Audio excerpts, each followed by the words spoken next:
Okay, excellent. Okay, so you know, as I said, I'm not a epidemiologist. So wait, I guess, do you see this? What do you see? Do you see my presentation, or you see also other stuff on it? Just a presentation, hopefully. Okay, excellent. Okay, so okay, this is just to say that I'm basically a physicist, and I don't have any claim of any accuracy or whatever. So, oops. Okay.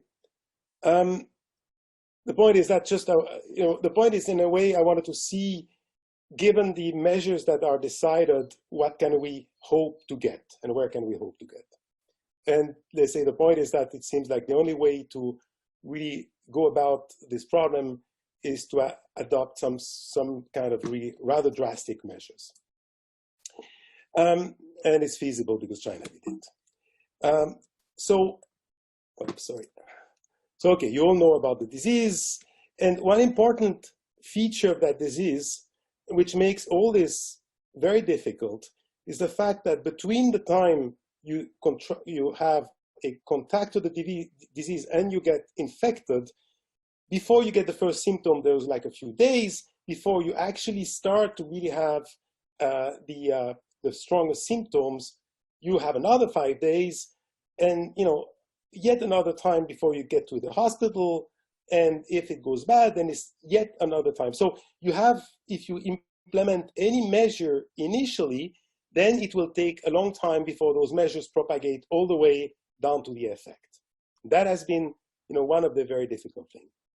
Now, if you look at the simple type of models, you know, it's kind of really like a pulsed laser in a sense that, you know, you can do with these very simple models where you have a population of healthy people, they get infected, and after a certain time, they recover or they die, you know. And of course, you assume that you start with a total population which is fixed. You neglect birth and other type of death from other causes in between. And what you write is a first order differential equation where you say the rate at which the infection occurs contains the rate at which you infect, the fraction of the people that can be infected, and you subtract the rate at which people stop being infected. And this, of course, the second part is a bit approximate because in a way that should not be such, I mean, the illness should last a certain range of time, but should not have an exponential decay, but it doesn't really matter. And if you look, those are exactly the same equations than the one that we have when you express the photon flux in a laser once you actually pump it over threshold, because the photon flux is like the infected people. This, delta n is available population, and the only term that is different is that you know, you have spontaneous emission, which in the case of a disease would be spontaneous generation of a new virus. Now, what we know from that equation is if you start with a very large population inversion the population inversion is much larger than your threshold population, then what you have is you have a strong increase of the, after you switch on the system, which of course you have to do in a laser, otherwise you basically you basically immediately less. But what happens is when you do a Q switch, what you effectively do is you bring, if you want, it's equivalent of bringing all the population together, and then your photon flux grows exponentially, reaches peaks, and down goes down. And it's exactly the same, if you want, it's exactly the same set of coupled equation than for the propagation of virus. Now, of course, if you look at this equation, it's very simple, because if you assume that your available population, the one which is available for getting infected, is constant, then you have a simple first order differential equation, and then you expect an exponential growth, which, at the beginning, when you have a very few people who are infected, the growth is just this beta, which is the number of people that you, on average, will contact when you infected, the number of other people you're going to infect, minus the rate at which you lose the infection, which is the inverse of the time you stay sick. So beta is the number of people per unit day that you actually infect on average when you're infected, and gamma, the rate at which you lose that infection.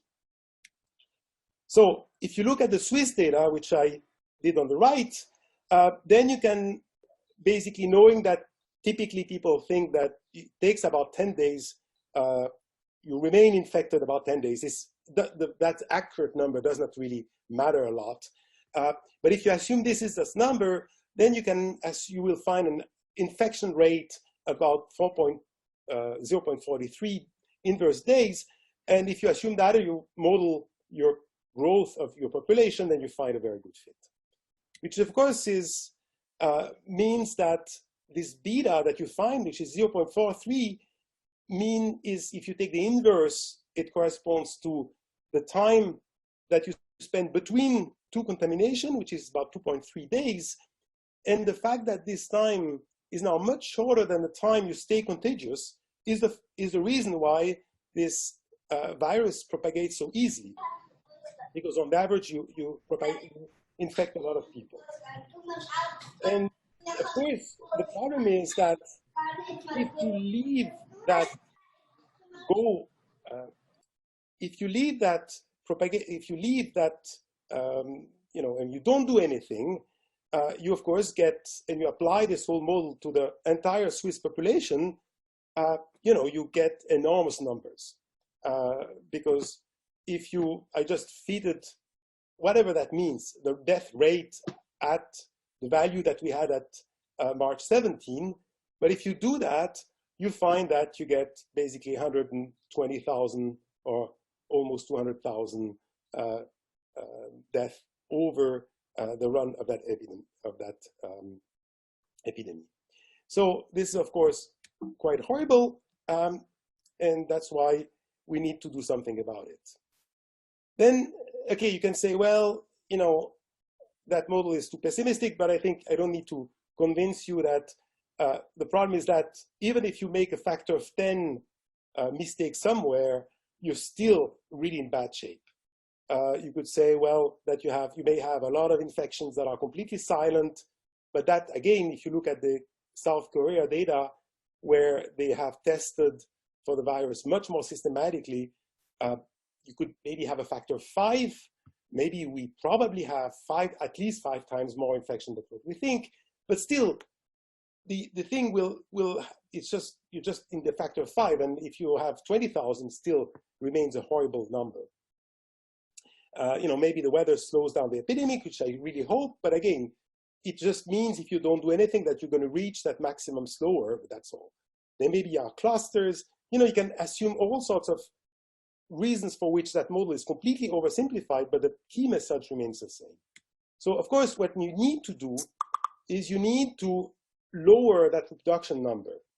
And there are not too many ways of lowering that reproduction number, which is this 4.3 if you do this ratio of beta of gamma. So this reproduction number is just another way of writing that exponential. You write it as the rate at which you lose the infection times r minus 1.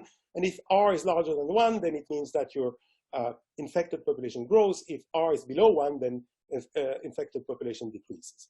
Now, that r has been really the key number because it tells you whether this illness will grow in population or not. And of course, you will try to make it below 1. So there are not that many ways of decreasing. People have been talking about the concept of herd immunity. And the herd immunity is simply saying, well, if there's enough people who have had that illness and are not susceptible anymore, then obviously that product, beta over gamma, which is a natural growth rate, times this fraction of people who are susceptible, can be below 1. But the problem is if you start with that initial rate being 4.3, you need the second ratio to be much below 1, such that, way below 1, something like 0.1 or below 0.2, such that this product is still below 1. So that means that you would need 75% of the population to be infected to have this herd immunity working for you. And that is really, again, completely not realistic. And of course, it would be realistic only if you find a vaccine. And that's why you don't never need a vaccine to be 100% efficient, because it's enough that you have 80% of the people who did receive the vaccine to be immunized, such that, of course, you stop the propagation of that virus. So the other thing that we've heard 1 or 2 weeks ago was, well, we need to protect the vulnerable people, which is right, of course. And the idea being, well, you can leave the young people being infected, but actually, if you protect the ones who are most dying, maybe it works. And that has been a fallacy, because if you assume that you're able to protect 90%, you know, the people I took here above 65 as just a cutoff, then you still have something like half. You remain with about, you cut the number of death by 60%, which is still remains a huge number. So that really is not something we can do. Because the one important thing that you have to keep in mind is that 5% of all the infections on average will become critical cases. And those people, they will need to have intensive care. And so if you were to leave that go, you know, if you were to leave that infection go, you know, unabated, then you would immediately run into the problem that they are now getting into in Italy, which is that you completely overload the medical system, and you know you would need almost 100 times more intensive care beds that you have in Switzerland. So this again is completely unrealistic. So you know the only way is the Chinese way, which is you have to act on big data. And the good news is that it works. I mean, the Chinese achieved to go down to 0.3 from this initial value of 4.3, and it means the reduction of factor of 10. And of course, the stronger you reduce, the faster you recover. The big problem is that, and that's what we're seeing now, is taking those, once you take those measures, it takes some time for those to have an effect. And that has been shown in this paper by Thomas Brego, who actually, he put that on a paper, but that was, of course, another paper was published in Medical Journal, showing that the analysis of the Hubei data is very interesting, because what was published where the published number of infection as function of time is that yellow curve here. The yellow bars are the numbers that the Chinese authorities knew at the time it happened. But what actually they realized after the fact is, of course, by asking people who were hospitalized, when did you felt first the symptoms? Then they could infer backwards after the fact how many people were infected when. And the gray curve is the number of infection that were there at the time, let's say we, at the time, at the real time, if you want. Those were the real numbers. Now, what is striking is that when they started the lockdown, it immediately had an effect. So the number of cases, of real cases, immediately stopped growing and started decreasing, whereas, of course, the number they were seeing kept increasing. And I remember myself feeling that what is going on? I mean, they're locking down completely a city, and the number of cases are still growing. This is crazy. It means these measures do not work.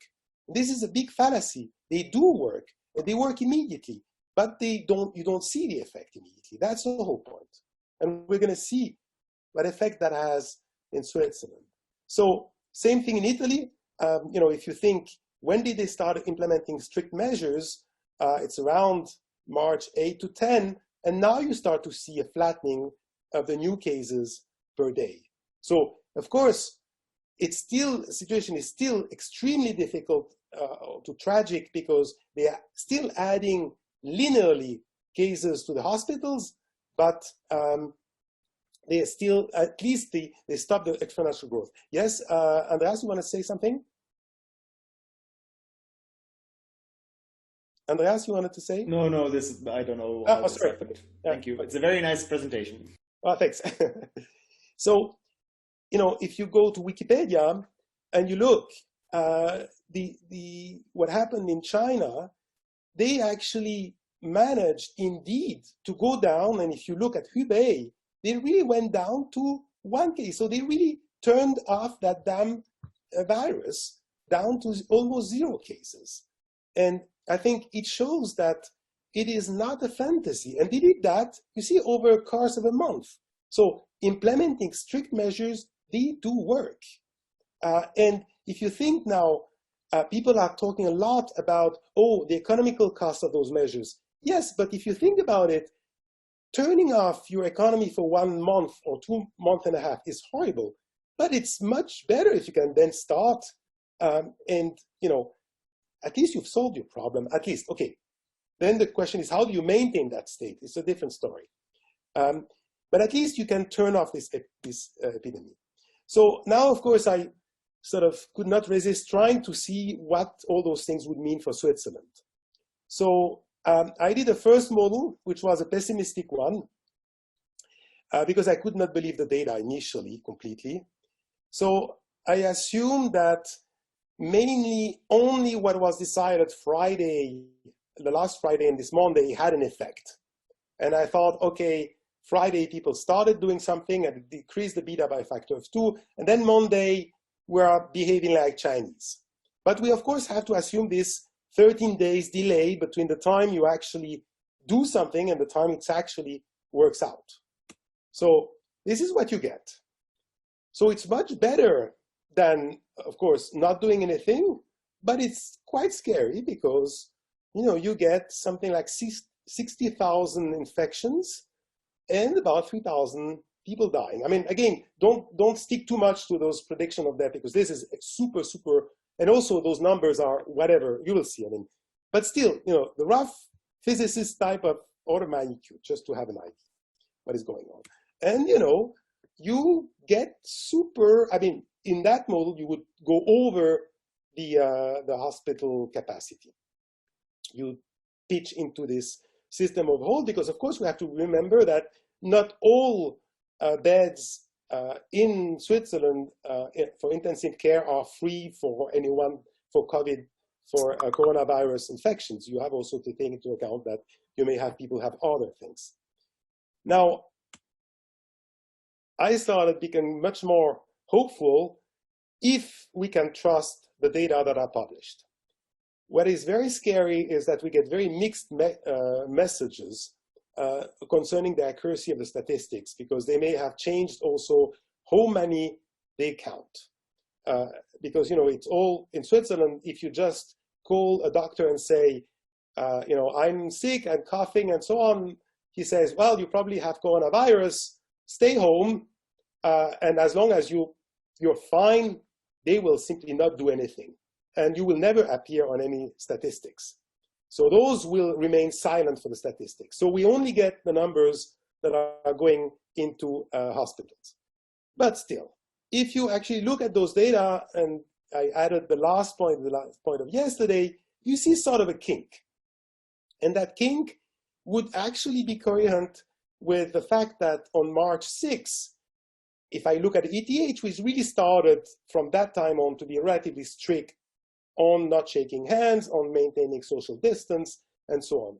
So if that is true, and you do fit more or less that progression, then we are in a much better shape, of course, because then it means that we now, you see how extreme the difference is. You know, you decrease the number of cases by a factor of 10. So, and the problem is there is nothing we can do now. It is the way people behaved last week that matters. And we are, you know, stressed, but we're in good shape in terms of also the number of hospital beds. So, you know, the key message I wanted to say was that social distance, that works. This rough model shows that, you know, we do have to be extremely strict because it's the only way we can really not going a totally disaster situation. And actually, if really what happened was my last scenario, then it may be that we actually could go out of this without an enormous damage. It will be damaged, but still will be relatively limited. And the only silver lining is that, you know, we're learning to work the teleconf work, and that will probably help us reduce unnecessary travel. That's the one thing I can see. And, you know, as a conclusion, you know, I think we have to really remain very strict and try to implement those measures. And, you know, applying those measures now is the time where they are the most important. You know, we can relax a bit later, but now is the time they are important. So with that, thank you for your attention.